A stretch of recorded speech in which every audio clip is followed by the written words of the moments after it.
People said she avoided confrontation because she was weak, but they never knew what she'd survived in silence. And on that bright morning, when the commander cornered her beside the mess hall, the truth finally bared its teeth. The confrontation began so suddenly that even the soldiers lounging under the noon sun froze mid-conversation. Commander Harlan's voice cracked across the yard like a whip, echoing against the metal walls. And standing before him, still as a shadow carved from stone, was Private Elise Ward, the quiet girl nobody believed would ever fight back. Before I tell you what happened next, tell me in the comments where you're watching from. I love knowing who's listening. Harlan stepped closer, boots grinding against the dust, forcing her backward until the grimy outdoor latrine door tapped her shoulder. His breath smelled of rage and ego. "Drink," he snarled, pointing toward a bucket the maintenance crew had set aside after cleaning. Let's see if the silent hero can obey a simple order. Around them, the base fell into a suffocating hush. Someone dropped a metal cup. Another soldier muttered a curse. Even the breeze seemed to retreat from the ugliness of it all. Elise didn't lift her eyes. Her pulse hammered, not from fear, but from the memories clawing their way back, of a village where she once offered water to children, while gunfire stitched the sky above them. She knew humiliation. She knew survival. But she also knew she wasn't alone, not anymore. Still, she said nothing. Silence was her armor, and her curse. Harlan leaned in. "What?" "No words, no protest. You think your pretty service record makes you untouchable." She thought she'd never see the cruelty from her past reflected in another man's eyes. She was wrong. Across the courtyard, the air shifted. Soldiers paused, watching with a tension that felt almost physical, as if the daylight itself held its breath. Even the dust seemed to hover unnaturally, spinning lazily in the sunbeams, waiting for someone to snap. Elise felt the back of her boots hit the concrete step of the latrine door. Harlan's shadow swallowed her. "This base needs discipline," he said coldly. "And you need to learn your place."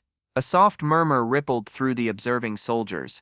Disbelief, anger, fear. Some glanced toward the main headquarters, hoping someone in authority would step out, hoping justice would walk into the yard. It did. General Marcus Dale's broad silhouette appeared on the sun-washed pathway, his boots thundering on the ground as he approached. He was a man known not for speeches, but for decisive, razor-clean action. His uniform caught the light, and with it came a sudden silence so sharp it felt like the entire base inhaled at once. Harlan didn't notice him until the general's shadow covered them both. "Commander," Dale said, his voice calm but war-torn. "Step away from her." Harlan turned, and the color drained from his face. The general's expression never changed, but the soldiers watching felt the earthquake before it happened. Dale reached for Elise's arm gently, guiding her aside, as if shielding something precious. Then he faced Harlan, who was trembling now, sweat rolling down his temples under the merciless daylight. "You told a soldier under my command to drink out of a latrine," Dale asked quietly, too quietly. Harlan stammered, "Yes, sir, she was insubordinate, and you thought cruelty was leadership." Dale cut him off. "You disgrace every uniform in this yard." The general snapped his fingers once, a sharp, clean sound.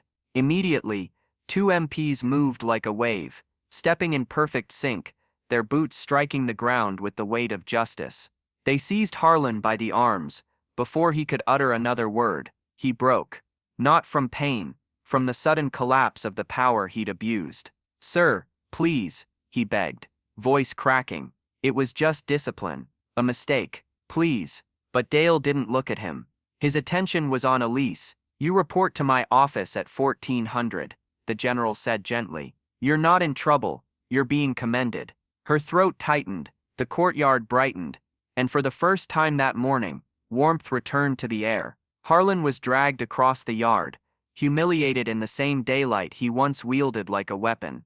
The soldiers watched in silent awe, not at the fall of a commander, but at the rise of a quiet warrior who finally had someone to stand for her. Because kindness doesn't vanish, it waits, and it finds its way back. And sometimes, the brightest mornings expose the darkest men. If this story moved you, leave a comment, share your thoughts, and subscribe for more powerful tales told with heart.